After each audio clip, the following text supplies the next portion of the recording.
Well, good morning. Good morning, View Church. How are you guys?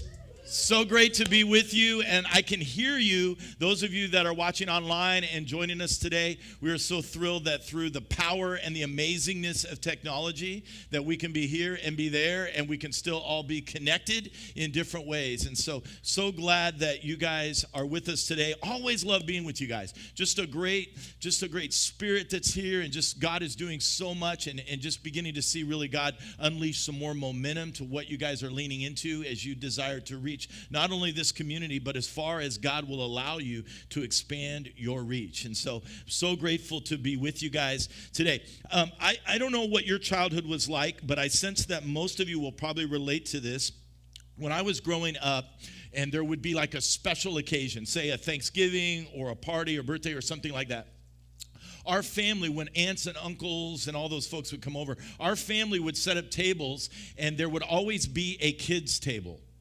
Right? You would be, if you were under whatever particular age it was, you would be relegated to the kids' table, which generally was a card table that was set up off to the side. If there really wasn't enough room, it might even be set in a different room in the kitchen or whatever, right? And you would eat your meal in there with the other kids while the adults, quote unquote, would have their meal in the main room. How many are with me, right? You're watching online, it's the same thing, right? And here's the thing that's interesting about the kids' table is I never understood how you graduated from the kids' table. Like, what was it?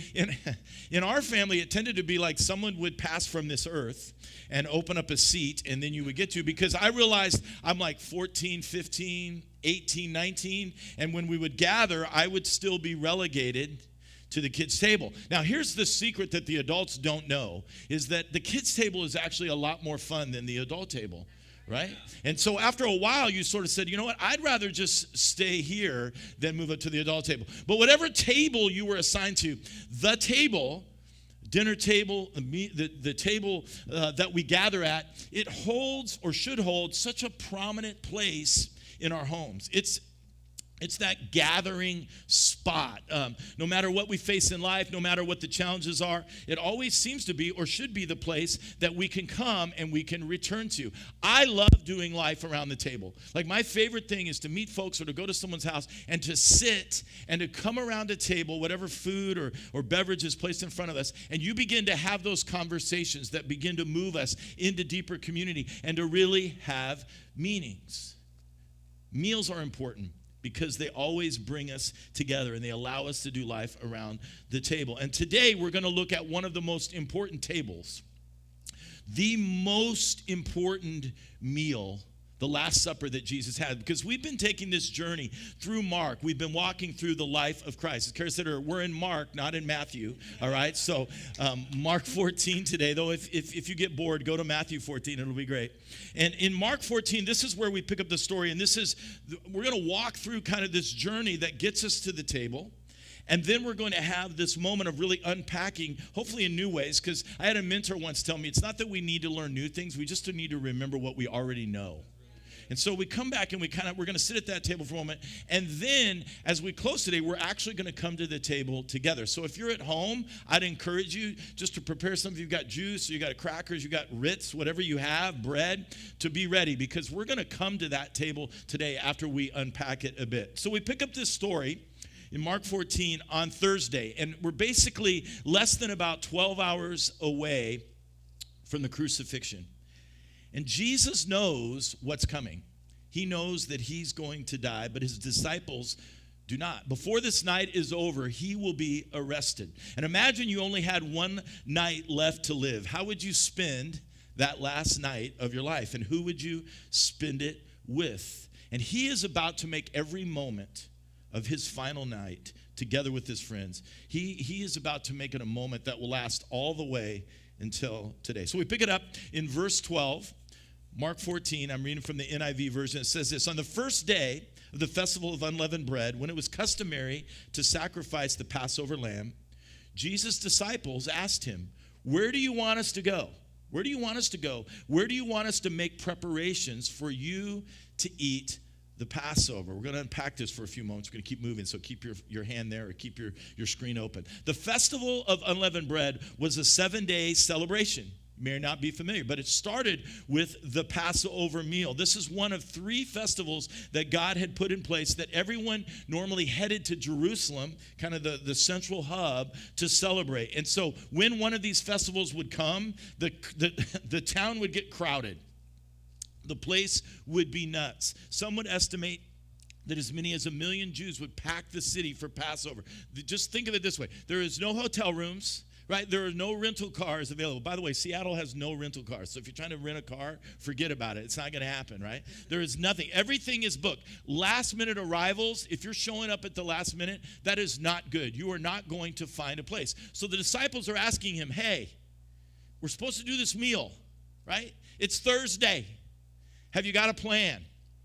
Right? Because they had expectations. Now listen, before we get any further, we need to understand this, that they had this expectation that they were arriving at Jerusalem because Jesus was about to step up in a big way. In their minds, despite everything that Jesus said, they kept coming back to the point that Jesus is going to establish his kingdom. He's going to be large and in charge, and we're going to be alongside him. And so as they walked into Jerusalem for this normal feast that would begin with the Passover, they're thinking, this is it, man. Like something big is going to go down and we are going to be in charge. They had these huge expectations. And expectations are great. Expectations bring hope, but they can also bring disappointment. Right? My wife and I went to New York City last weekend. We have a bunch of air miles that we have to burn. And so we're like, let's go to New York City for the weekend. Who does that, right? We fly 5 hours, New York City. We're like pumped. Like we're like, man, it's going to be awesome. We're going to walk around the city, and we're going to eat in all these places. We're going to go to Central Park. And we land, and it's like 45 degrees and raining.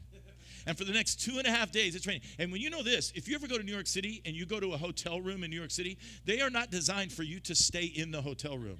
They are about the size of most of you. If you have a master walk-in closet, that is a hotel room in Manhattan. It is designed for you to sleep, to shower, and to leave. And so we left, but we're buying umbrellas. We're buying all this stuff. We had a great time, but our expectations of what was going to happen when we entered that city was not exactly what transpired. We had to pivot. We had to change. We had to adapt. Right? And that's what was happening. The disciples' expectations were off the charts. They had spent the last 3 years wandering around with this rabbi, with this radical message. And so they had this expectation that a massive change was coming. But what they failed to realize was the change was not going to look like anything they thought or anything they had imagined. So in verse 13, it says this, he sent 2 of his disciples, and he told them, go into the city. This is how he answered their question about preparation. Go into the city, and a man carrying a jar of water will meet you. Follow him. Now, ladies, don't be upset about this, but back in that day, I'm just delivering. I'm just the messenger. Men did not carry water, okay?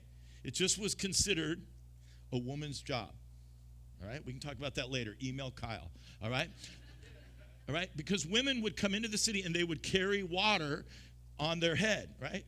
They would carry it above them. So if you were to see a guy carrying water, that would be different. That would be something that would stick out. That would be a sign. And so Jesus says, go into the city, and if you see this person, this guy carrying water, follow him. You got to find the guy carrying the water. Verse 14. Verse 14. It says, say to the owner of the house. So he sent 2 of his disciples, telling them, go into the city, man carrying a jar of water will meet you, follow him. And then say to the owner of the house, he enters, the teacher asked, this is so Jesus, like, just do this, right? The teacher asked, where is the guest room where I may eat the Passover with my disciples? Verse 15, he will show you a large room upstairs, furnished, ready. Make preparations for us there. Now, side note, there is a reason that many people believe that this man that they actually followed with the water might have been Mark himself, who wrote the gospel that we've been walking through. Because we know small details about Mark, that his mother was wealthy. They think she might have owned this house because Mark shares details that none of the other gospel writers shared about the furnishings and all these things. So we don't know that to be true, but this was definitely a secret location, right? This was not a spot in the midst of a busy, buzzing city that other people were going to. And by this time, there were so many that were trying to find Jesus to kill him that this was a great idea for them to celebrate this meal together in secret. Verse 16 says the disciples left.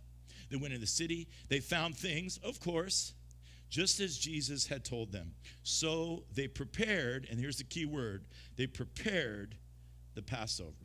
All right, so before we move here, let's pause for a second. Right? We need to understand this event. You have to understand Passover. In order to do that, we have to rewind a little bit, about 1,300 years. In the book of Exodus is where we discover this, and you know the story, but let me remind you, the Israelite people had been enslaved in Egypt for over 400 years, and they had been crying out to God over and over again, 400 years, for him to free them. And then God, you know the story, you've seen the movie, God chooses Moses and speaks to him through the burning bush. Moses goes to Pharaoh, and he says the 4 words, "Let my people go." Pharaoh refuses. So then God sends 10 plagues. He sends things like water turned to blood, frogs, gnats, probably cicadas, I don't know, right? Flies, hail. He sends all these plagues, and Moses keeps going to Pharaoh and saying, "Let my people go." And the more the plagues come, the more stubborn Pharaoh becomes. Until finally we come to the 10th plague, which was an angel of death as a judgment to Egypt. And God says he's going to send an angel of death to every household in Egypt. And this angel, this is hardcore, but this angel is going to kill the firstborn of every single family. The firstborn son, the firstborn slave, the firstborn of the animals. They will all die. But for God's people, God said this. He said, "Go out to your flocks, find the best lamb that's without a blemish, without defect, and kill it, and sprinkle the blood of this lamb on your doorpost, and the angel of death will pass over your house." And whenever I read a story like this, I can't help but think of my son, my only son, hence my firstborn son. And Austin, I imagine him in that moment, if we were there. Maybe he's 10 years old, and we go out together to pick the very best lamb that's there. And I can picture him as we prepare to slaughter this lamb saying, "Dad, why do we, this is my pet. Like, why do we have to kill this lamb? What did the lamb do?" And then I would say to him, "Son, it's either the lamb or it's you," right? And he would say, "Lamb," right? And we kill this lamb and we sprinkle its blood on the doorpost. If we do that, the angel of death will pass over, and that's exactly what happened. In household after household after household. And the death angel passes over, but he doesn't pass over the homes of the Egyptian. And Pharaoh's finally at the end, and he lets them go, and God delivers his people. And so on this Passover moment, God wanted them to remember over and over and over again to remember God's deliverance. So every year they celebrate this Passover meal where the lamb would be slain and to remember the blood of the lamb that had saved them. They remember they were delivered by God. And so 1,300 years later, Jesus and his disciples are in this secret guest room, this upstairs room, to celebrate this Passover meal. And so we pick it up again. They've now arrived in verse 17. It says, "When the evening came, Jesus arrived with the 12. And while they were reclining," here it comes, "while they were reclining at the table eating, he said, 'Truly I tell you, one of you will betray me, who is eating with me.'" Can you imagine that moment? It's not like a typical meal icebreaker, right? Like we just sat down for appetizers, right? He says that, and what would you do if you're there, right? You're looking around. They're trying to figure out who would betray Jesus. Judas knew already it would be him. He had already done it. We read just ahead of this passage. He had already gone to the high priest. He'd already said, "How much will you pay me to give Jesus to you?" And in this moment, Jesus knew, and Judas knew, and now Judas knew that Jesus knew that he was going to betray him. But everyone, it would be like being at a special like family dinner, right? Dad invites you over, all the grandkids, and everybody's there. Everyone's enjoying the meal. Your close friends are there. And then Dad stands up and says, "I've received a death threat that is credible, and one of you in the room is going to take me out." Right? That would put a damper on the room. Right? That's what happened. So in verse 19, it says, "They were saddened," understatement. "And one by one they said to him, 'Surely you don't mean me.'" Right? They start going around the circle. "You know you would do it too." "Surely, no. Surely not I, Lord." "Peter, who left everything, his boats, his nets, his father. Surely not I. James and John, these sons of thunder, sons of Zebedee. Surely not us. Bartholomew," right? "Can anything good come out of Nazareth?" "No, not me, Lord." "Philip, Thomas, Matthew, the tax collector, Simon the Zealot." One by one, you can just hear them say, "No, surely not I." And picture it, the table they were eating at, we think of it as like, we always see that table, but they probably weren't even sitting at a table, actually. They were probably kind of lounging, right? Kind of laying on the ground. I would demonstrate, but it'd get awkward. But they're laying on the ground, and there's pillows everywhere, right? And they would have been kind of laying there, and they would have been three sides of the table, and then they would have served the kind of a U-shaped, and they would have served the meal on the open end. And picture this, John, the disciple Jesus loved, was sitting right next to Jesus. So real quick, in John 13, when he talks about this incident, it says this. It says, one of them, the disciple whom Jesus loved, that would be John, was reclining next to him. And I love this part. It says, Simon Peter motioned to this guy, like behind Jesus, like, hey, ask him what he needs. What is he talking about? And leaning against Jesus, John says, Lord, who is it? Who is it? And John's sitting in this most honored place, kind of in the second spot next to Jesus. He's got to be like the one that Jesus loved, right? But you know who was in one of the most honored places? Was Judas, right? It was Judas. Whether Judas took that spot himself or Jesus placed him there, right? So back in Mark, it says this. It's one of the 12, he replied. The one who dips his bread into the bowl with me. The Son of Man will go just as is written about him. But woe to the man who betrays the Son of Man. It would be better for him if he had not been born. They had a bowl that they would dip their bread. It's kind of like when you go to an Italian restaurant and they put the olive oil and all of that there. They kind of had that. It would have been filled with bitter herbs. The reason it was bitter, it was symbolic at this Passover meal. It was to remind them of the bitterness when they had been in slavery for over 400 years. And so this would have been typical. It was a tangible reminder, but now it represents the bitterness of betrayal that Jesus was about to experience. And maybe Jesus waited until Judas dipped his bread into the bitter herbs and picked it up. And then Jesus put his hand in at the same time. Would have been the fulfillment of a prophecy. Psalm says this, even my close friend, someone I trusted, one who shared my bread, has turned against me. I want to show you a picture real quick. We put it up on the screen. This is Leonardo da Vinci. I know it's in bad shape, right? But, well, give him a break because it was painted in 1496, okay? And it's on the wall. It's about 15 feet by 30 feet, and it's on the wall in a dining room in a monastery in Italy, and it's been duplicated 100 times. So here's kind of a cleaned up version of this same picture. So that's a little bit better for you guys to be able to see. And if you look at the third guy on the left of Jesus, right over there, there he is. You can see his right hand. He's standing there, right?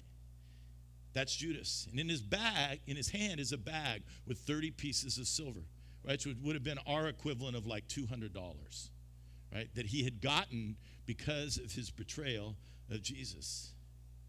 You know, I think the disciples knew. I mean, Judas was the guy, but they probably knew, side note, that there's kind of a betrayer in all of us.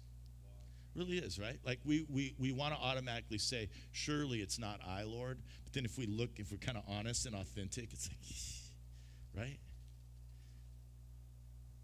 We know what we're capable of or saying or thinking of doing. Some of the darkest things, aren't we? There's not a person in this room, present company included, who has not at moments betrayed our relationship with Jesus. None of us are innocent. And at this moment, they're sitting there.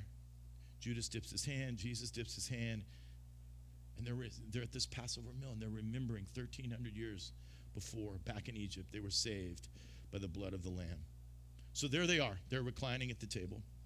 And in verse 22, we get to the bread and the cup. And it says, while they were eating, Jesus took bread. And when he had given thanks, he broke it. And he gave it to his disciples, saying, take and eat. Take it. This is my body. So at every Passover meal, there would be a host who would explain each part of the meal.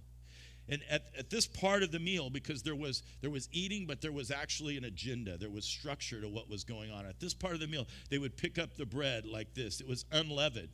Thank you, Jose. Perfect, all right? It would be unleavened bread because it represented that they were fleeing Egypt. And God said, hey, make bread, but don't use yeast. Like, you don't have time for all that, for all the rising and all that. Like, just make bread. And so the host would say, this is the bread of affliction. Right? This represents the bread that our fathers ate in the wilderness after they were on the run from Pharaoh after they had left Egypt. So if you ever sit in a Passover meal or a Seder, they will take this bread and they will explain the significance of this bread of affliction. So we read that Jesus took this bread, which represents God's deliverance. But it's different. It's interesting here because Jesus changed the wording, didn't he? He changed the wording. He said, and remember, they had done this meal a lot. But he holds up the bread and he says, this is my body. Okay, we read that over and over again, or we've done this so many times that we think whatever. That would have been heresy, right? That would have been like so radical for him to say. He said, this is my body. And he broke the bread. He broke it. And my guess is they never looked at bread again because Jesus had called himself the bread of life. This is not normal because Jesus is saying this Passover meal now equates to me. It's now about me. It's like imagine next December, we kind of get in the first of the month and Kyle stands up here in front of you, church. He says, I know you're used to celebrating Christmas, Jesus' birthday, but this year we're going to celebrate my birthday on Christmas, right? So everything, he's like, that's pretty cool. Like, I like that, right? So the month of December, we're really just going to lead up to Kyle's birthday on December 25th. We're going to celebrate it, right? All the day. We're going to need to write some songs, right, that are about Kyle's birthday, right? Because I know you're used to celebrating Jesus' birthday, but this year we're changing it. We're making it about me, right? You say, oh, that's funny, stupid. That's what Jesus was doing, right? He was taking a Passover meal that had been for hundreds of years around a moment of deliverance, and he's now saying, this is my body, right?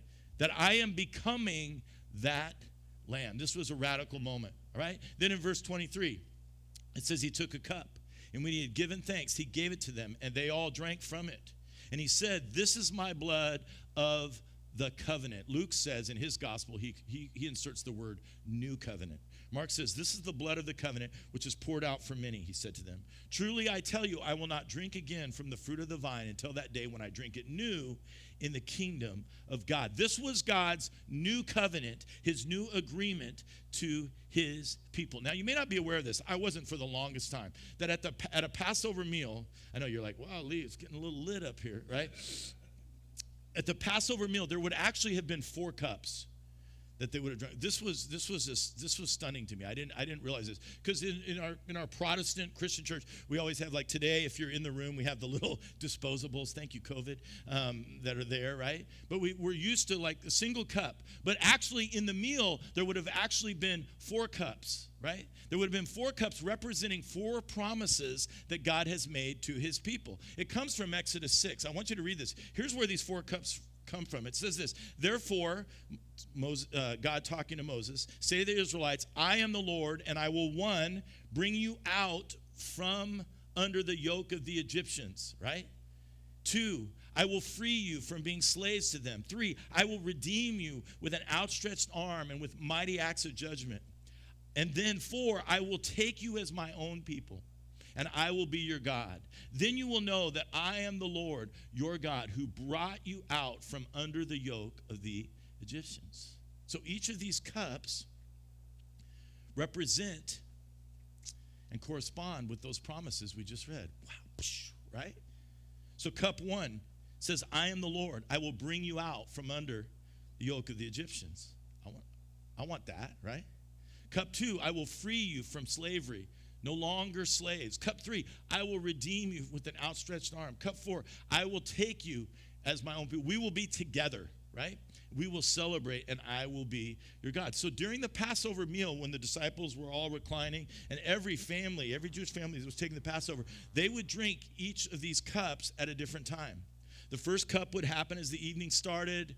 The second cup would happen when the Passover meal actually started. The third cup would happen when the meal was over. And the fourth and final cup would be the conclusion of the evening. So when we're reading about Jesus and when we're partaking of communion together, Jesus would have actually been drinking from this cup. He would have been drinking from the third cup, the cup of redemption. In a few hours, he was going to redeem the world. And what's interesting is he never drank from the fourth cup. He never did. He said, I'll not drink of that cup until we're together in the kingdom of God, when he welcomes us into his presence again as his people. I wonder which promise you need to hear today. If you're watching online, I wonder when you tuned in, if you knew you needed, which of these promises do you need? Which of these cups do you need to drink from? The cup number 1, I will bring you out, right? whatever bondage you might be facing, whatever challenges you are under today, right? Addictions and afflictions. He says, I will bring you out. However far you've gone from God, you need to drink from this cup. And you need to trust that God is going to bring you out. Or maybe it's cup number 2. I will free you from the slave to sin, from bitterness, from the insecurity that follows you wherever you go.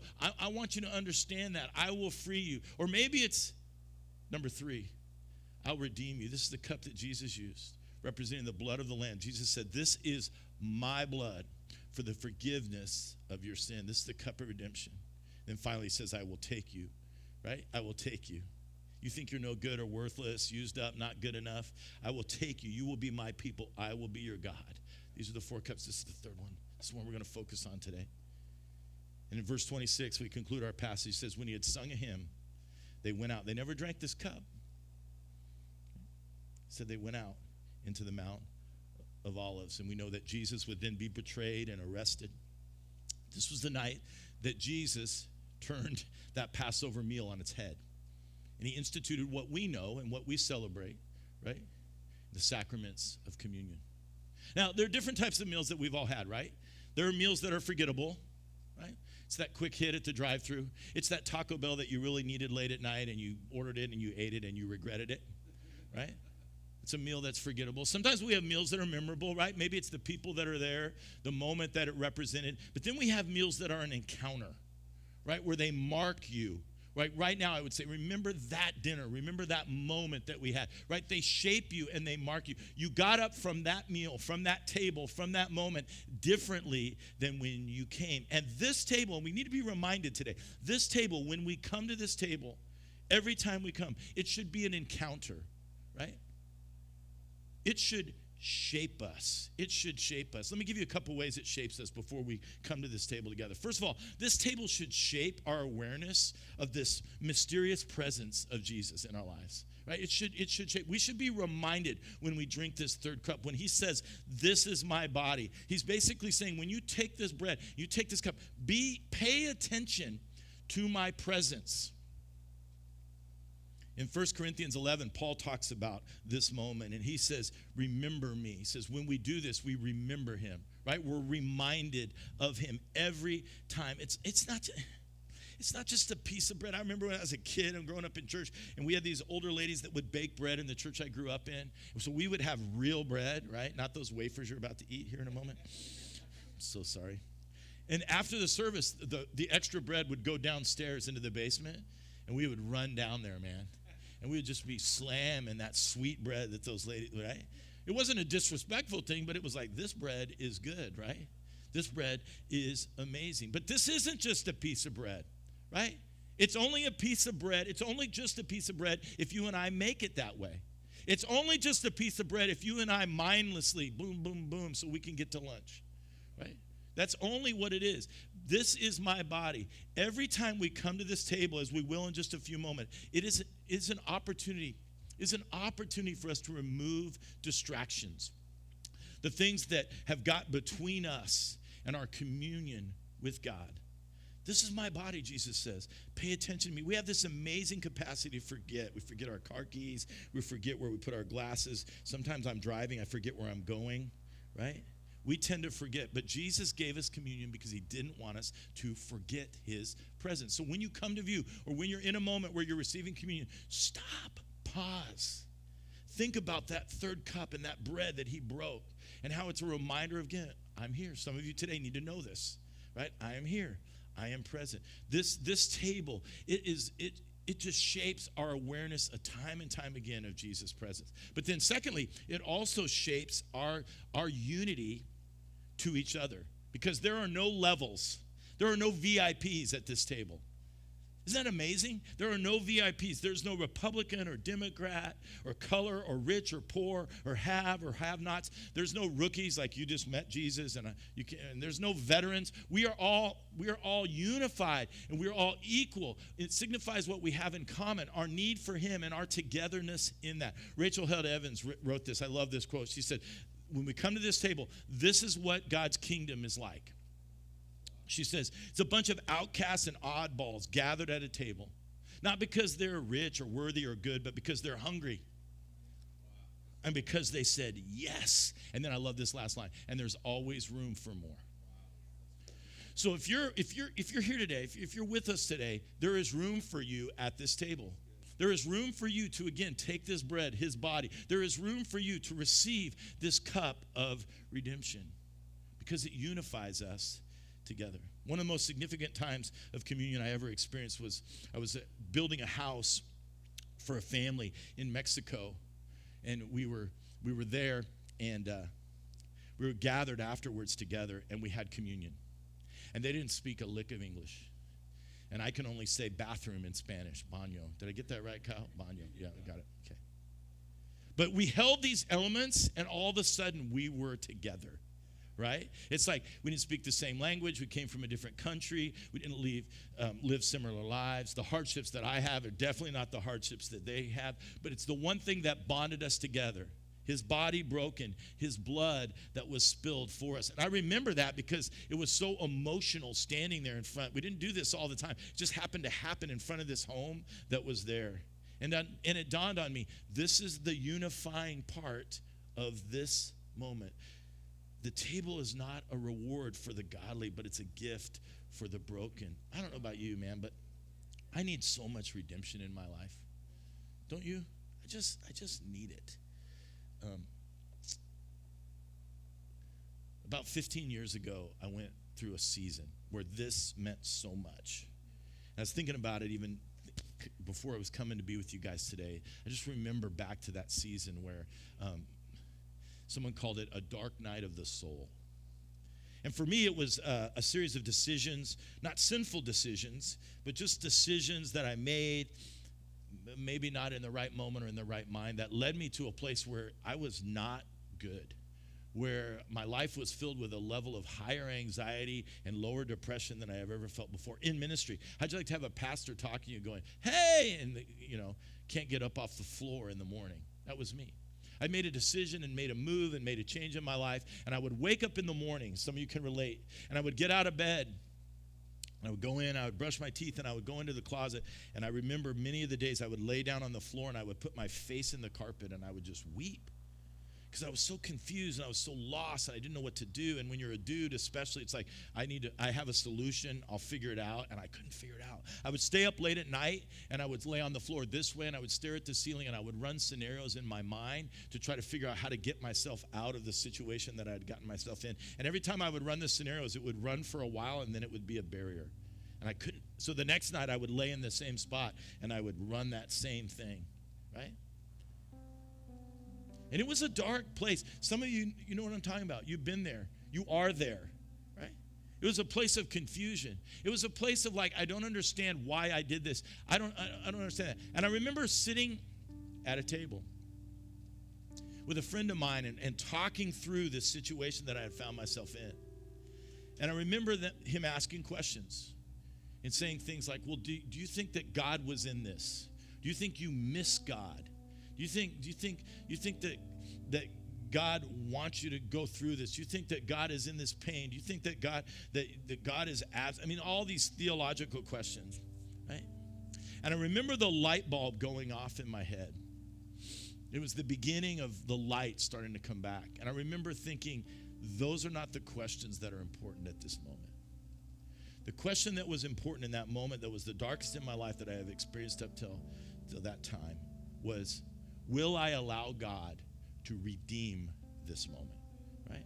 Not why did it happen or how did God do it, but it's like, will I allow God to redeem this moment? And I ask you that same question today. In the moment you find yourself in, will you come to this table today and will you allow God to redeem whatever your circumstances are, whatever decisions, whatever pathway, whatever story or narrative you've been led through? Will you allow God, without figuring it out, to say, God, please redeem this? Will you hold the cup of redemption? Because I guarantee you, wherever you've brought yourself today, wherever you've spun yourself, wherever God has even led you, that God, if you will allow God's presence to be there, that he will redeem it, right? He will redeem it. He will use it for his good. He will redeem it. So today, as we receive this these elements, I would pray that in this particular moment that you would not forget, but you would remember. And if you're in need of God's redemption today, that you would allow this cup alongside the bread to be a reminder of that, because it's power for us. Communion is remembering your redemption. It's remembering. Some of us, man, we are so glad for God's redemption. We don't know where we would be, right? But that redemption is ongoing in our lives. We need it, and he provides it, and he offers it to us today. Listen, let me pray for you. If you're watching online, I just encourage you, just bow your head. If you're here in the room, just for a moment, before we come to this table, maybe you're here today and you're in need of redemption. Maybe you've been far, far away from God. Maybe you've been trying to connect your own dots in your life. And today, as you've listened, as you've heard this music, as the words of the songs or the words of the message have resonated with you, you're at a moment today where you think, I need to turn back, or I need to turn for the first time towards him. Maybe today is your day of salvation, of ultimate redemption, where God will redeem your life both now in the present and for eternity. I want to pray for you. Maybe you're here today, you're watching online, you would just pray with me. God, in Jesus' name, God, I just need your redemption right now. I need it, and you offer it. And God, I just pray in this moment as we come to this table, God, as we recline with you, that we would remember again the redemptive power that you bring us, that you offer us, that you invite us to. God, bring us there. This new covenant. God, I pray for those that are going through situations that seem so impossible, so difficult. God, I pray that your redeeming power would again give them confidence to move forward. God, that's our hope and our desire. That's our prayer. And God, we invite you into these next few moments. Let us be reminded of who you are, we pray in Jesus' name.